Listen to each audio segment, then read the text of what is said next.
Ketika keluarga Eren keluar dari villa, mereka melihat dua mobil datang ke arah mereka 100 meter jauhnya.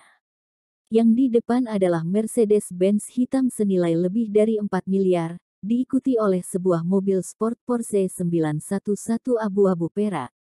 Sepertinya Kak Sabian sukses di provinsi lain.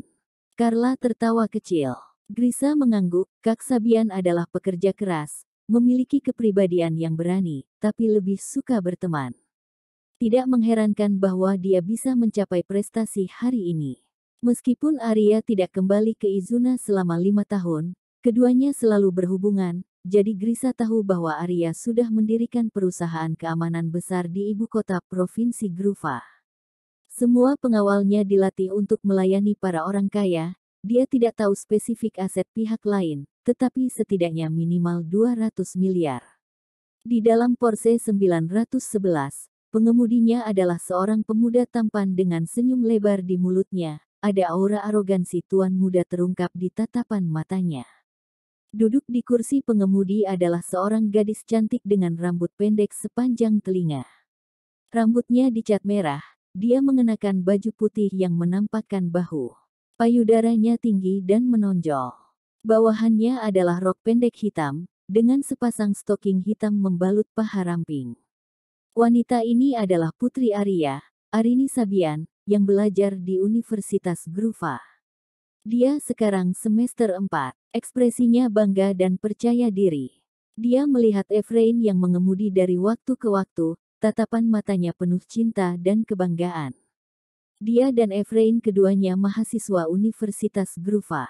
Efrain 1 tahun lebih tua darinya. Sejak Arini masuk sekolah, pihak lain sudah mengejarnya, tapi Arini tidak mau. Sampai tahun ini, Arini memasuki sebuah perusahaan sebagai magang. Dia tidak sangka untuk bertemu Efrain lagi di sana. Perusahaan itu milik keluarga Efrain. Oleh karena itu, Efrain menjabat sebagai wakil manajer umum perusahaan itu. Dia berpikir bahwa Efrain bisa duduk di posisi wakil presiden hanya karena latar belakang keluarganya. Tetapi setelah mengetahuinya, dia menyadari bahwa Efrain sudah memasuki perusahaan di tahun pertamanya kuliah. Dia mulai sebagai karyawan biasa, jadi dia bisa dipromosikan menjadi wakil manajer umum, semua tergantung pada kemampuan dirinya sendiri. Dalam 2 bulan berikutnya, Arini melihat sikap Efrain yang royal di pusat perbelanjaan, ditambah dengan pengejaran gila pihak lain, Arini akhirnya luluh. Dalam pernyataan cinta yang romantis, dia mulai pacaran dengan Efrain. Tiba-tiba, Arini berkata, Efrain, tahukah kamu? Putra Paman Brown, ketika dia masih kecil, katanya mau menikahiku ketika dewasa. Sekarang aku memikirkannya, bocah culun itu seharusnya ada di kelas 3 SMA. Efrain berkata sambil tersenyum, sepertinya pesona Rini begitu hebat sampai berondong dan yang tua jatuh cinta. Kenapa, kamu tidak cemburu? Arini mengangkat alisnya sedikit. Aku bisa cemburukah? Ketika kamu masih kuliah, orang-orang yang mengejarmu semua punya latar belakang kuat. Bahkan jika aku cemburu, aku tidak perlu cemburu pada bocah cupu. Lagi pula, kamu sudah jatuh ke tanganku, kamu tidak akan pernah bisa melarikan diri dalam hidup ini.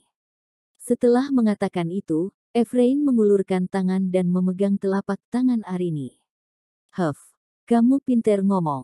Arini bersenandung senang. Saat berbicara, mobil sudah melaju ke rumah dan dipandu oleh Grisa. Begitu dia keluar dari mobil, Arini tidak bisa menahan diri untuk tidak berseru, Efrain, udara di villa Paman Brown sangat segar. Setelah mengambil 2 napas, Arini terkejut karena dia yang lelah menjadi lebih sedikit berenergi, ini cukup untuk membuatnya bingung. Efrain mengangguk, tetapi ada kilatan aneh melintas di matanya. Sisi lain, Arya dan Grisa berpelukan erat, lalu saling memandang dan tertawa. Segera, Arya melambai ke Efrain dan Arini, menunggu keduanya datang, menunjuk ke keluarga Eren untuk memperkenalkan mereka.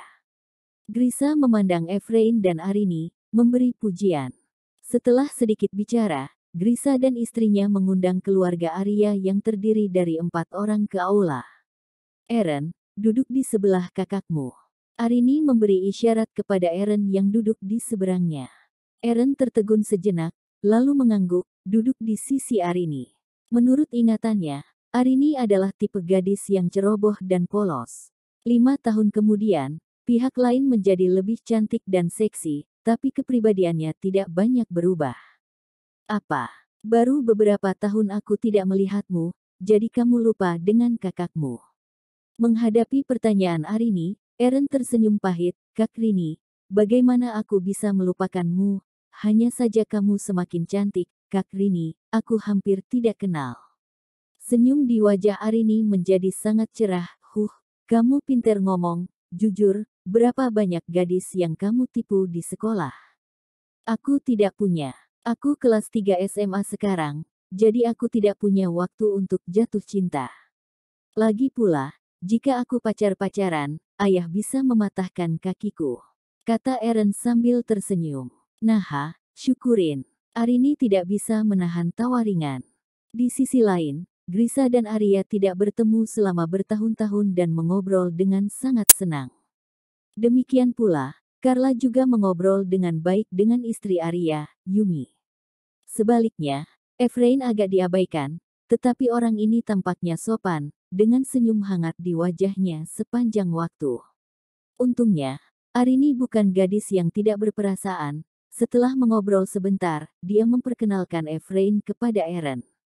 Kesan Eren tentang Arini tidak buruk, jadi setelah Efrain memasuki pintu, dia sudah mulai mengamati satu sama lain secara diam-diam. Tetapi pada kenyataannya, ada aura ganas yang tersembunyi di tubuhnya, roh jahat yang relatif kuat keluar dari tubuhnya, yang menunjukkan bahwa asal-usul pihak lain tidak sederhana, dia adalah orang kejam yang sudah membunuh orang. Pada saat yang sama, dia juga tahu pihak lain bukan orang biasa, tapi seorang master, tapi tidak kuat, hanya di level cakra dasar awal. Untuk orang seperti itu, sulit bagi Arini untuk mengendalikan pihak lain, jadi dia memandang buruk untuk masa depan kedua belah pihak, tetapi dia tidak bisa apa-apa, karena Arini sudah jatuh cinta dengan pihak lain. Jika dia mengatakan yang sebenarnya, Arini akan marah, dia tidak akan melakukan hal bodoh seperti ini. Halo, Tuan Brookman. Eren tersenyum dan mengangguk ke Efrain. Dasar, panggil Kak Efrain, apaan Tuan Brookman? Arini menamparkan bahu Eren dengan kesal, tetapi Eren tidak punya pilihan selain mengubah panggilannya. Sebelum menyadarinya, ini sudah hampir tengah hari. Grisa sudah memesan restoran di Hotel Lafayette, jadi rombongan berangkat. Selama perjamuan, Grisa dan Arya sudah tidak bertemu selama bertahun-tahun, tapi mereka rekan seperjuangan dan teman lama, jadi mereka minum bersama. Baik Carla maupun Yumi tidak menghentikannya. Setelah makan siang, Arya dan Grisa sama-sama mabuk, jadi mereka membuka kamar di hotel dan mereka beristirahat di sini. Adapun dua wanita pergi berbelanja bersama. Eren, kebetulan aku belum kembali ke Izuna selama 5 tahun, bawa kita berkeliling. Kata Arini. Eren tersenyum, aku tidak mau jadi nyamuk, kalian berdua aja pergi jalan-jalan. Tidak, harus bareng, kalau gak nanti ku hajar kamu. Saat dia berbicara, Arini mengulurkan tangan dan meraih telinga Eren. Untuk sesaat, Eren tidak bisa berkata-kata. Immortal Cakra level 8 yang agung dijewer, jika sampai tersebar, akan sangat memalukan, jadi dia hanya bisa setuju. Melihat Eren setuju, Arini sangat senang, kemudian mengambil inisiatif untuk memeluk lengannya, ayo pergi. Melihat situasi ini, mata Efrain menyipit, ada kilatan cahaya dingin terlintas dari dalam matanya. Perhatian Eren sangat tajam, perubahan sikap Efrain tidak luput dari tatapannya. Eren tersadar dan segera berkata, Kak Rini, lebih baik lepaskan lenganku, kalau tidak, Kak Efrain pasti akan cemburu. Tapi apa yang tidak diharapkan Eren adalah bahwa Arini tidak hanya tidak melepaskan lengannya, tetapi juga memeluknya lebih erat. Eren bahkan bisa merasakan remasan dari lengannya. Tenang saja, Kak Efrain bukan orang yang cemburuan. Siapa juga yang cemburu? Efrain bicara saat ini, meskipun dia memiliki senyum di wajahnya dan terlihat bercanda, Eren merasakan senyum itu tidak tulus. Hahaha, kalau begitu ayo makan. Arini merespon. Setelah berjalan keluar dari hotel, Arini melepaskan Eren, menatapnya lalu berkata, Eren, kamu adalah orang lokal sini, menurutmu kita harus pergi kemana? Eren tidak terlalu tertarik untuk berkeliling, bagaimanapun, dia berjuang dengan keras setiap kehidupannya. Setelah memikirkannya, dia berkata, aku ingat bahwa ada taman bunga mawar baru dibangun di luar kota, ayo kita lihat bunga mawar di sana. Oke, ayo kita lihat bunga mawar. Arini segera setuju. Kak Efrain, bagaimana menurutmu? Eren bertanya pada Efrain. Kalau memang Ririn mau lihat bunga mawar, ayo kids lihat bunga mawar. Efrain tersenyum. Jadi, Eren pergi untuk mengambil mobil dan mengendarai Audi Grisa ke Taman Bunga Mawar. Adapun kenapa tidak naik mobil Efrain, karena mobil sport milik Efrain hanya ada 2 tempat duduk, tentu saja 3 orang tidak bisa masuk bersama. 20 menit kemudian, Eren sampai di Taman Bunga Mawar. Setelah menemukan tempat untuk parkir mobil, mereka bertiga berkeliling di Taman Bunga Mawar. Arini sangat bersemangat dan mengambil banyak foto, termasuk foto dirinya bersama Eren, foto dirinya dengan Efrain, juga foto mereka bertiga. Setelah berkeliling selama lebih dari 1 jam, Arini pergi ke kamar mandi. Efrain mengeluarkan sebatang rokok dan memberikannya pada Eren. Eren melambaikan tangannya, Kak Efrain, aku tidak merokok. Pihak lain tersenyum tidak puas, memasukkan ke dalam mulutnya, menghisapnya setelah dinyalakan, lalu bertanya dengan santai, Eren, apakah udara di vilamu selalu sebagus ini? Meskipun Efrain bukan Master Auron, dia tidak bisa merasakan keberadaan cakra di sekitar, tapi setelah tinggal di villa keluarga Brown selama lebih dari 1 jam, dia menemukan bahwa tingkatan kekuatannya yang telah terhenti selama 3 tahun benar-benar menunjukkan tanda-tanda kemajuan. Segera, dia mengerti bahwa villa ini kemungkinan besar sama dengan tanah surga legendaris.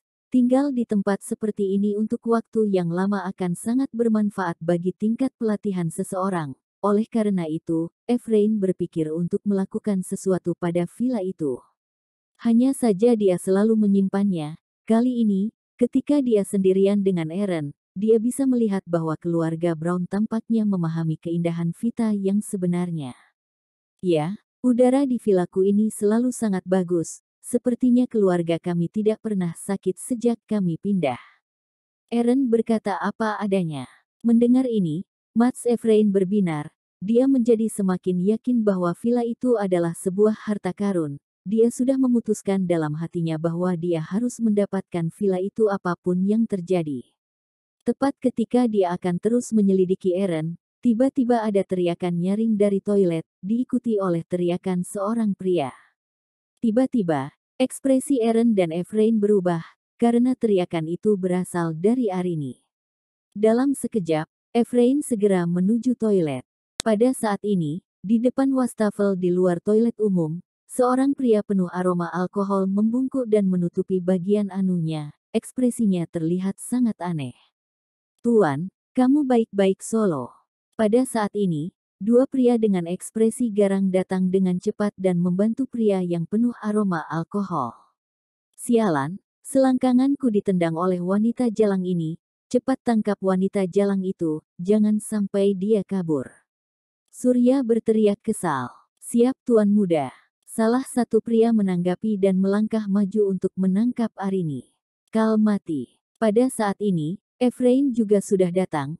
Melihat kejadian ini, kekesalan terlihat di matanya, tubuhnya melompat, kaki kanannya mengayun seperti cambuk, menyatu dengan angin kencang, menyapu punggung pria itu.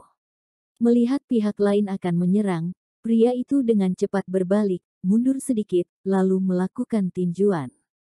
Bang!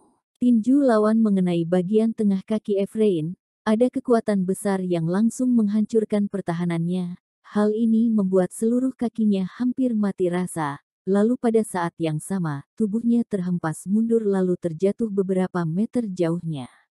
Efrain, Arini berseru, berlari cepat untuk membantu Efrain berdiri, lalu bertanya dengan penuh perhatian, kamu gak apa-apa kan? Aku tidak apa. Efrain menggelengkan kepalanya perlahan, tetapi tatapan matanya penuh dengan rasa takut ketika dia melihat ke lawannya. pihak lain bisa menghempaskan dia dengan satu pukulan. Setidaknya seorang master cakra dasar tingkat tengah, bahkan mungkin telah mencapai cakra dasar akhir.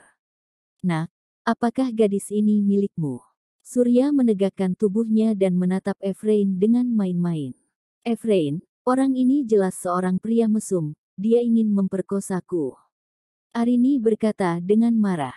Mendengar ini, Surya tidak hanya tidak merasa malu, tetapi berkata dengan agak bangga, "Nak, aku suka dengan wanitamu.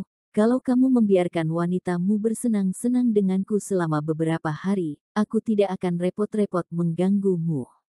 Kamu cari mati." Efrain sangat marah. Dia bahkan belum sepenuhnya memiliki wanita di sebelahnya. Tapi pihak lain benar-benar mengatakan hal seperti itu. Karena itu, Efrain murka. Dia bangkit berdiri dan langsung menuju Surya. Tapi Surya tidak panik sedikit pun, malah dia terlihat merendahkan. Saat Efrain mendekati Surya, pria lain di sampingnya bergerak. "Mati!" Teriakan keras datang dari mulut lawan, seluruh tubuhnya terlihat seperti beruang raksasa, mengeluarkan aura mencekam. Bahaya! Merasakan aura yang berasal dari pihak lain, ekspresi Efrain berubah, dia ingin mundur. Sayangnya, kecepatan pihak lain terlalu cepat. Bang! Dengan suara nyaring, tubuh Efrain melesat ke belakang, mendarat lebih dari 10 meter jauhnya, berguling beberapa kali sebelum akhirnya berhenti. Melihat kejadian ini, ekspresi Arini sepenuhnya berubah, dia berlari ke arah Efrain dengan cepat. Tangkap jalang itu, tuan muda ini akan memuaskannya hari ini. Surya tersenyum. Segera, pria sebelumnya datang dengan cepat dan mengulurkan tangan untuk menangkap Arini lagi. Tapi sekarang, cahaya hitam melesat keluar, seketika langsung menembus telapak tangan pria barusan. Pihak lain berteriak dan melangkah mundur. Pada saat yang sama, matanya melihat sekitar dengan waspada. Dia melihat seorang pemuda tampan mendekat perlahan. Melihat adegan ini, Surya terkejut, kemudian matanya tertuju pada Eren. Dia bertanya, "Nak, apakah kamu yang melukai pengawalku?" Eren tidak bicara, dia menjentikkan jarinya, dua batu lagi berubah menjadi cahaya hitam dan melesat dengan cepat. Pef, pef. Suara erangan kesakitan teredam terdengar. Itu adalah Surya dan pengawalnya yang lain tertembak batu sampai berlubang di betis mereka. Penjaga itu baik-baik saja, tubuhnya tidak jatuh, tetapi Surya langsung jatuh ke tanah, berteriak kesakitan. Melihat adegan ini, Efrain dan Arini sama-sama jatuh dalam keterkejutan.